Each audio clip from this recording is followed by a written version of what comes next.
Dankie Here vir die voorreg. Dankie vir die liefde.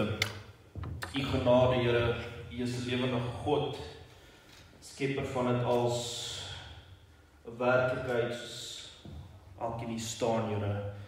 Dankie vir die genade, dankie vir al die liefde Here. Here, ek vra dat ek die stemming net sal bly Here, ons kan werklik waar ervaar U in ons midde is Here. En Here, ek vra dat U in elke hart sal werk en in elke siel, is my gebed in Jesus naam. Amen. Julle kan maar gerus sit. Jy kan agtertoe beweeg.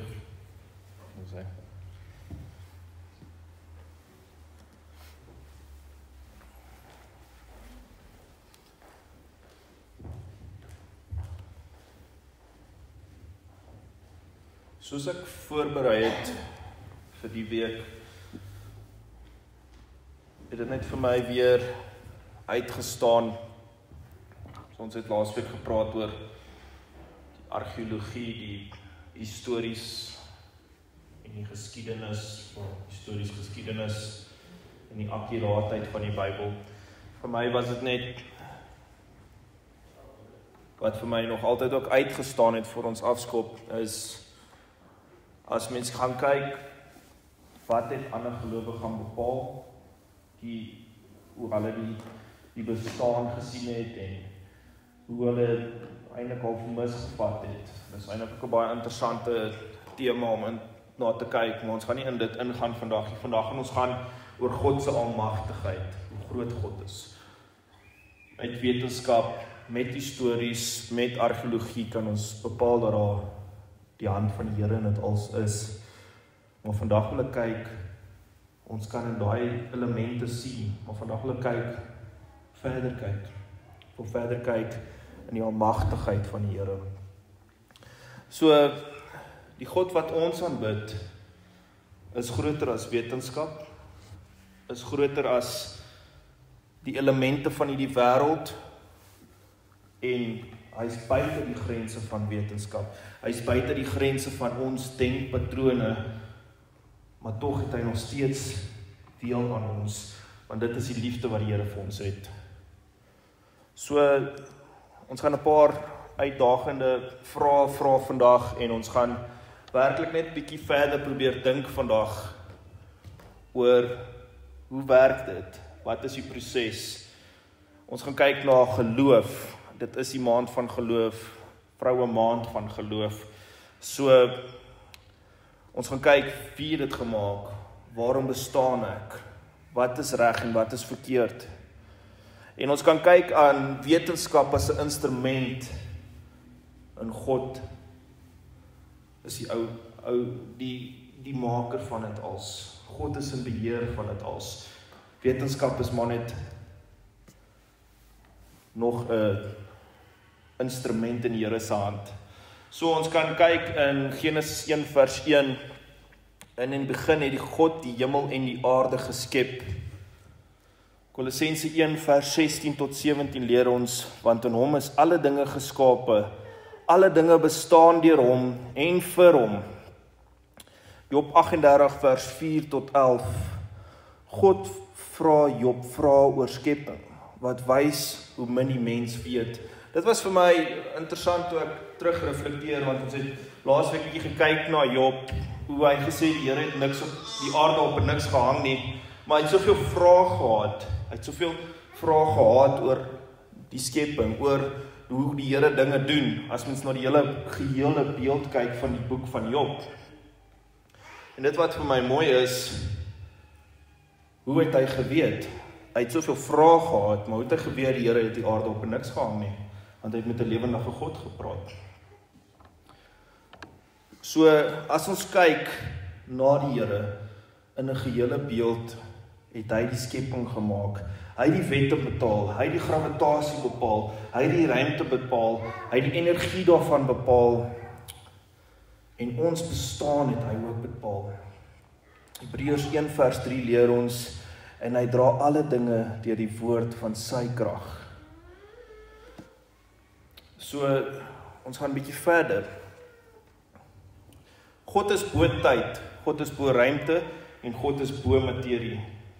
En Christus het werklik waar vir ons in sy almagtigheid gewys, hy is bo dit als.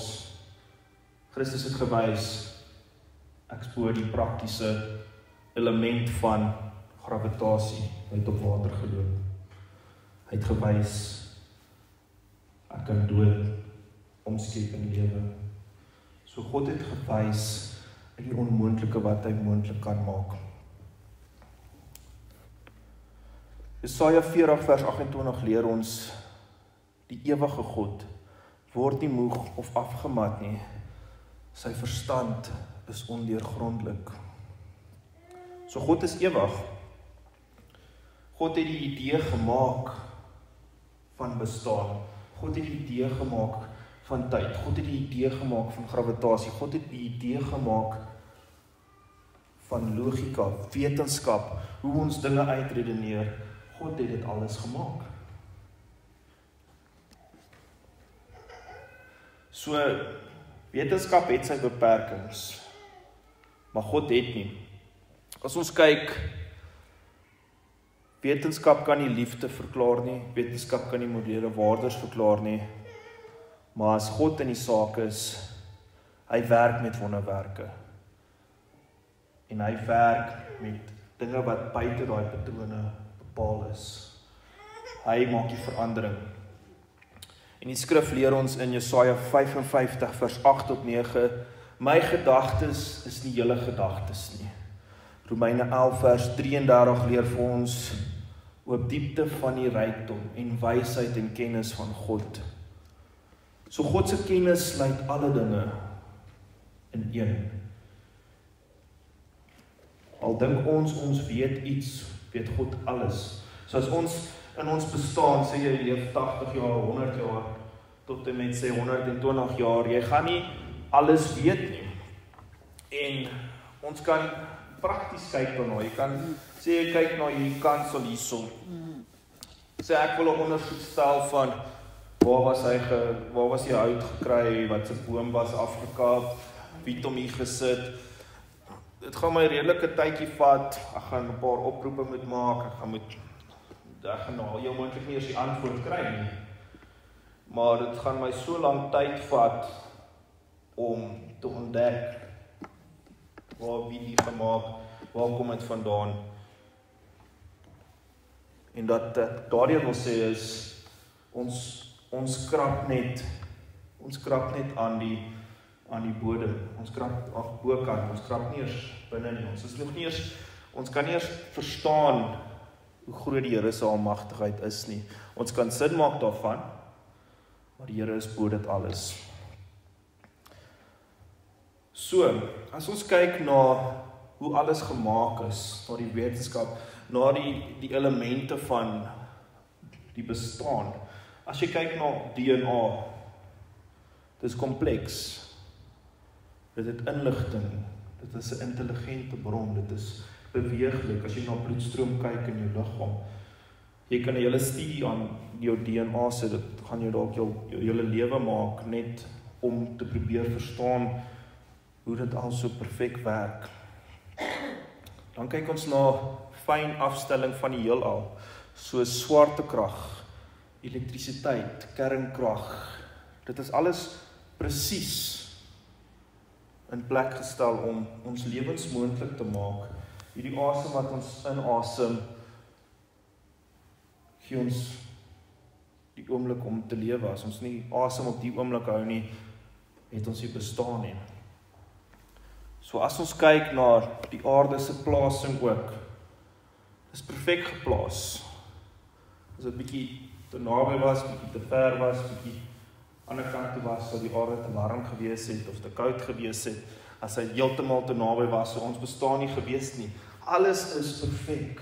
Alles is perfek geplaas. Wat vir my wys, daar's 'n Here agter dit alles. Daar's 'n Here wat dit alles gemaak het. En die Here is die Here van die heelal. En dis hoekom ek ook vandag daai liedjie wil insit. He's the God of the heavens, God of the universe, and God of my heart. So, dit wys ook God se karakter. Hy is hierdie meester van kennis, hierdie meester van, hy het krag om lewe en dood moontlik te maak, hy het krag om 'n hele aarde se bestaan moontlik te maak, maar nog steeds wil hy deel hê van ons hart. Dit wys God se karakter, dit wys God se werklike liefde. God is eintlik bo ons grense, God is buite ons grense, God is buite ons verstand, maar nog steeds ken hy jou op die naam, nog steeds weet hy wie jy is. Spreuke 1 vers 7 leer vir ons, die vrees van die Here is die begin van kennis. Kolossense 2 vers 3 leer vir ons, in hom is al die skatte van wysheid en kennis verborge. Wat ook uitstaan is, as jy kyk na mense wat histories, jy sê maar slimmer mense, as jy kyk na Isaac Newton, hy het meer oor die Bybel geskryf as oor fisika. Blaise Pascal het gesê, die hart het sy redes wat die verstand nie ken nie. Francis Collins, leier van die Human Genome Project, was 'n toegewyde Christen. So, hoe meer hierdie ouens kennis kry, hoe meer die mense kennis ontdek, hoe nader kom hulle aan die Here. Jy kry ook presidente wat destyds, ek kan nie die president se naam onthou nie, maar daar was 'n president wat gesê het, sonder die Bybel is daar nie 'n rede nie, sonder die Here is daar nie 'n punt nie. So ons kan na wetenskap kyk en ons kan onsself vra, ek sien en verstaan, dis glo ek. Dis wat wetenskap vir ons sê, ek sien en verstaan, dis glo ek. Geloof sê vir ons, ek glo, en deur geloof sien en verstaan ek. So ons kan kyk na hoe die twee dele mekaar afspeel. Ons lewe in 'n lewe waar ons glo.